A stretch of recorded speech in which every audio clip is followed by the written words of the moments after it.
Hello viewers, সবাই কেমন আছো? আই হোপ ভালো। সো আজকে যে টপিকটা নিয়ে আলোচনা করব সেটা হচ্ছে কাইন্ডস অফ নাউন্স, অর্থাৎ নাউনের প্রকারভেদ। ফার্স্ট অফ অল, নাউন কাকে বলে? এটা তো হচ্ছে কি কোনো কিছুর নামকে নাউন বলে।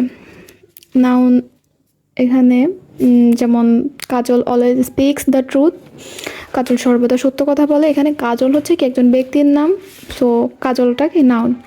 দেন হচ্ছে London has an endless beauty, লন্ডনের সীমাহীন সৌন্দর্য রয়েছে। এখানে লন্ডনটা হচ্ছে একটা স্থানের নাম, জায়গার নাম, সো এখানে লন্ডনটা কি নাউন।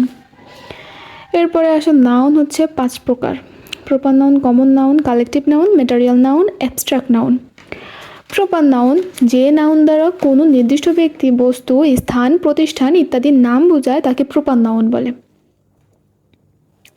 এক্সাম্পল হচ্ছে রহিম লিভস ইন ঢাকা, রহিম ঢাকায় বাস করে। এখানে রহিম হচ্ছে কি একজন ব্যক্তির নাম আর ঢাকা হচ্ছে কি একটা জায়গার নাম। তো এখানে রহিম এবং ঢাকা দুইটাই হচ্ছে কি প্রপার নাউন। দেন হচ্ছে the Padma is a big river, Padma হচ্ছে কি একটা বড় নদী। তো এখানে নদীর নামটাই হচ্ছে কি পদ্মা, তো এখানে রিভারটা না হয়ে পদ্মা হবে কি প্রপার নাউন, যেহেতু পদ্মাটা হচ্ছে একটা নদীর নাম।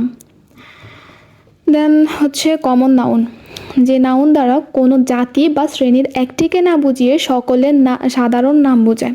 মানে কোনো জাতি বা শ্রেণীর যে কোনো একটা, এতক্ষণ তো আমরা একটার নাম যেমন রহিম, কাজল, একজনের নাম না বুঝিয়ে অনেকজনের নাম একসাথে বোঝাবে, সেটা হচ্ছে common noun. Example, the cow is a domestic animal. এখানে কাউ হচ্ছে কি গরু আর অ্যানিমেল হচ্ছে কি প্রাণী। অ্যানিমেল প্রাণী, এখানে কোনো একটা প্রাণী নির্দিষ্ট করে বলেন, এখানে সব প্রাণী হতে পারে।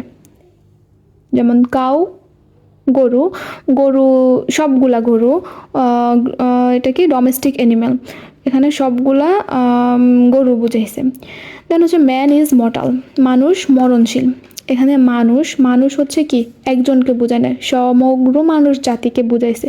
তো এখানে ম্যান হচ্ছে কি কমন নাউন। দেন হচ্ছে কমন নাউন আর প্রপার নাউন। কমন নাউন তো আমরা বুঝলাম ম্যান, যেটা সমগ্র মানুষ জাতিকে বোঝায়। আর প্রপার নাউন হচ্ছে যেমন একজন ব্যক্তির নাম রহিম, করিম, কাজল, লতা, এগুলো।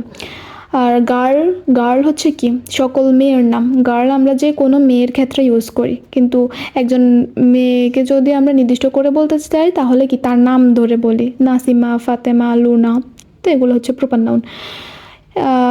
3 নম্বর হচ্ছে কালেকটিভ নাউন, যে নাউন দ্বারা এক জাতীয় কোনো ব্যক্তি বা বস্তু বা প্রাণীর অবিভক্ত সমষ্টিকে বোঝায় তাকে হচ্ছে কি কালেকটিভ নাউন বলে। এক জাতীয় কোনো ব্যক্তি অথবা বস্তুর সমষ্টিকে বোঝাবে, সমষ্টি জাতীয়।